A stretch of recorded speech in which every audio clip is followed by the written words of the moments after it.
मित्रों, कभी ऐसा सोचा था कि एनसीईआरटी में इकोनॉमी की एक थियरी दी गई हो और इंडियन एक्सप्रेस के अंदर करंट अफेयर्स में इकोनॉमी का रिसर्च दिखाया जाए, वो अलग दिशा में जा रहा हो। जीएसटी के एक टॉपिक के साथ यही हुआ है। आज के वीडियो में देखते हैं।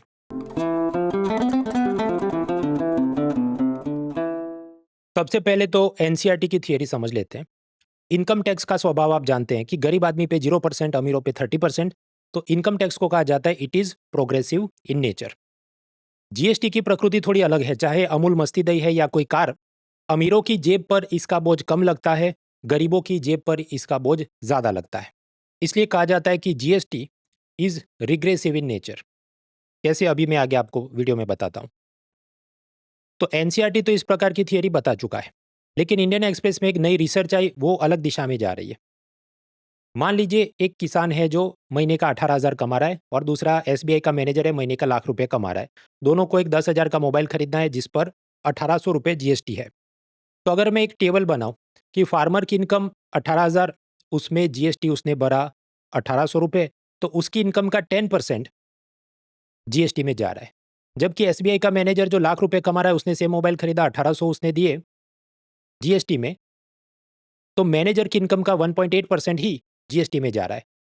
तो अगर हम एक इनकम पिरामिड बनाएं जिसमें सबसे बॉटम में हो ये किसान, उनकी इनकम का 10% गया जीएसटी में, मध्यम वर्ग की इनकम का 1.8% गया जीएसटी में, अमीर आदमी सेम मोबाइल खरीदे तो उसकी इनकम का तो मुश्किल है 0.000 समथिंग जीएसटी में जाएगा। इसलिए जीएसटी को कहा जाता है GST is regressive in nature. और यही चीज मैंने इस टेबल में प्लॉट करी है, वीडियो पॉज करके देखना। अब ये हमारी एक्सपेक्टेशन थी, उम्मीद थी थियरी के हिसाब से, लेकिन एक संस्था है national institute of public finance and policy, NIPFP, उन्होंने ग्रामीण इलाकों में थोड़ा सर्वे किया और पता चला कि देखो ये एक्सपेक्टेशन का जो येलो कॉलम है उसके मुकाबले रियलिटी का ग्रीन कॉलम आप देखें कि बॉटम 50% ऑफ आबादी 31% जीएसटी कंट्रीब्यूट कर रही है, मिडल 30% 31 कंट्रीब्यूट कर रही है, और टॉप 20% जो अमीर लोग हैं वो जीएसटी का 37% कंट्रीब्यूट कर रहे हैं। यानी कि अमीर आदमी की आमदनी का ज़्यादा हिस्सा जीएसटी में जा रहा है। तो फिर जीएसटी रिग्रेसिव नहीं हुआ, जीएसटी तो मॉडरेटली प्रोग्रेसिव है। तो समझिए बात क्या चल रही कि जैसे इनकम टैक्स गरीब पे 0 है और अमीर आदमी की इनकम का 30% ले लेता है, तो income tax is progressive in nature. GST का भी कुछ ऐसा ही हिसाब है कि यहाँ पर 37% तो अमीर लोग कंट्रीब्यूट कर रहे हैं। ऐसा भारत की ये संस्था ने बोला। हालांकि कुछ विदेशी रिसर्चर इससे सहमत नहीं है।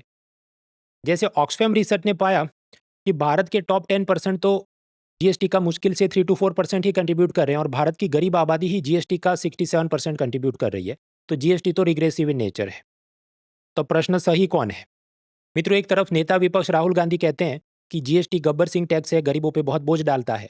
अब मान लीजिए मैं एक इकोनॉमिक्स का रिसर्चर हूँ और मुझे फाइनेंस मिनिस्टर से कोई शाबाशी या मेडल लेना हो, तो मैं मारपीट के क्या साबित करूंगा? नहीं नहीं, जीएसटी से गरीबों पे कोई बोझ नहीं डलता, वो सारा जीएसटी तो अदानी अंबानी भर रहे हैं।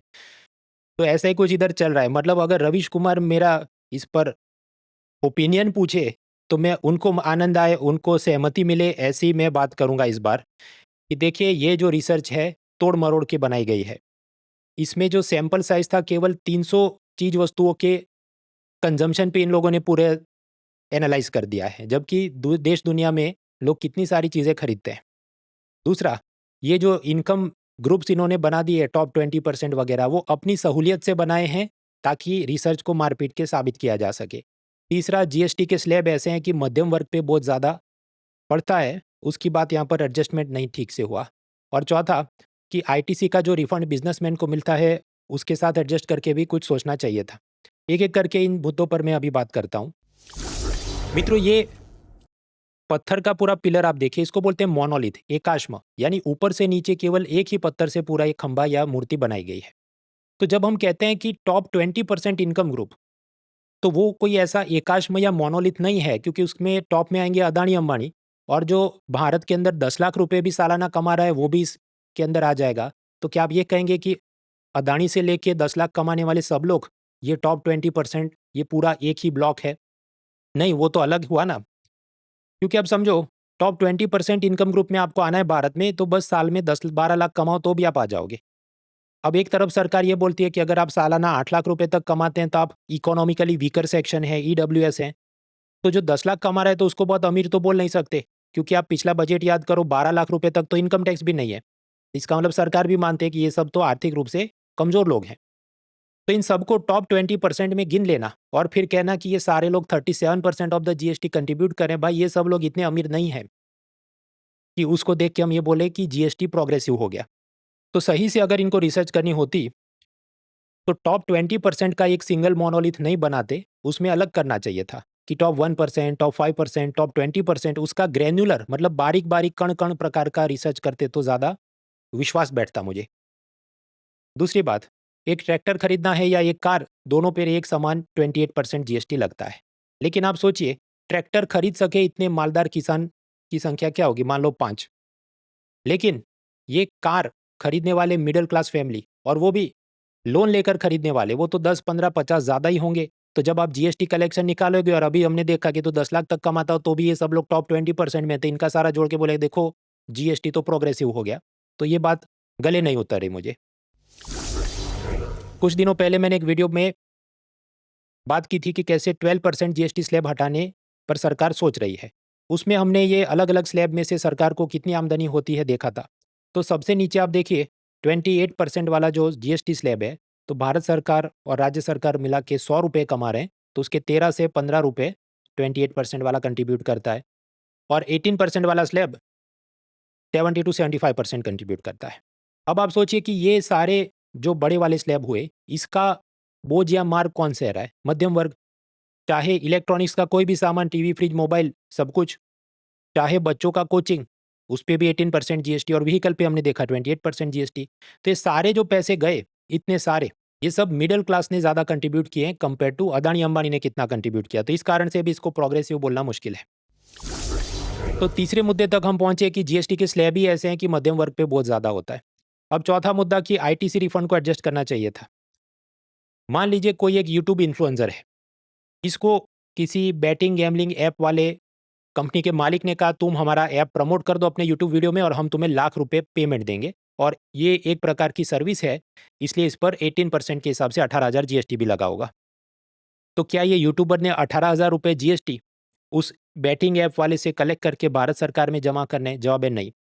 क्योंकि ये यूट्यूबर ये सब दिखा देगा कि देखो ये वीडियो बनाने के लिए मुझे एक नया एप्पल का मैकबुक खरीदना पड़ा जो 80,000 रुपये का था, और उस पर 14,400 जीएसटी लगा 18% के हिसाब से।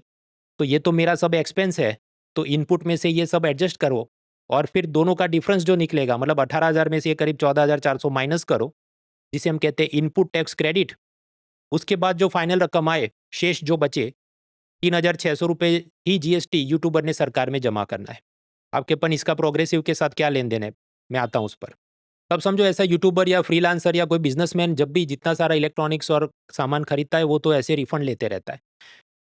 जबकि एक मिडिल क्लास व्यक्ति अपने बच्चों की शिक्षा के लिए अगर लैपटॉप खरीदता है, तो उसे ऐसा कोई आईटीसी जीएसटी रिफंड नहीं मिलेगा। अलग अलग कारण है, क्योंकि इसने जो लैपटॉप खरीदा माना जाएगा वो आपका पर्सनल कंजम्पशन है, बिजनेस एक्सपेंस नहीं है।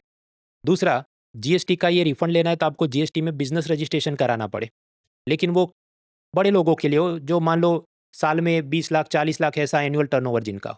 तो मध्यम वर्ग को इसका जीएसटी का कोई रिफंड मिलेगा नहीं। तो इस कारण से भी आप समझो, इन्होंने तो जीएसटी भरा, उसका कुछ वापस नहीं आना, अमीर लोग जो भरेंगे उसका तो बाद में वापस भी आ जाता है, उनको रिफंड मिल जाता है। तो ये जो बात थी कि पूरा एक मोनोलिथ है 20%, टॉप 20% लोगों का, ऐसा नहीं है। अदानी अलग है, 40 लाख कमाने वाला यूट्यूबर अलग है, 10 लाख कमाने वाला एसबीआई का मैनेजर अलग है। ये टॉप 20% एक मोनोलिथ नहीं है, इसका ग्रैन्युलर रिसर्च होना चाहिए था। इस कारण से ये जो एनआईपीएफपी संस्था बोल रही है अभी कि अमीर आदमी ज़्यादा कंट्रीब्यूट कर रहा है जीएसटी, इसलिए जीएसटी मॉडरेटली प्रोग्रेसिव है, इसके साथ मैं पूरी तरह से सहमत नहीं हूँ। तो ये जो पूरी इंडियन एक्सप्रेस में रिपोर्ट छपी है, मुश्किल से 300 चीज़ों का शॉपिंग पैटर्न पे इन्होंने ये सब समरी बनाई है, तो ये ठीक बहुत गहरी रिसर्च मुझे लगी नहीं। खैर यूपीएससी एमसीक्यू में पूछे तो क्या लिखना है?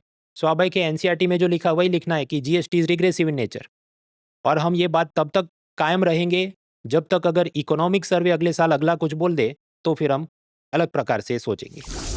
जो लोग एकदम नए हैं उनको थोड़ी और मैं थियरी बता दूं। देखिए, कुछ होते हैं डायरेक्ट टैक्सेस, प्रत्यक्ष कर, जो सरकार सीधा आपकी जेब से वसूलती है। जैसे इंसानों की इनकम पे लगे इनकम टैक्स यानी आयकर, कंपनियों के मुनाफे पे लगे कॉर्पोरेशन टैक्स यानी निगम कर।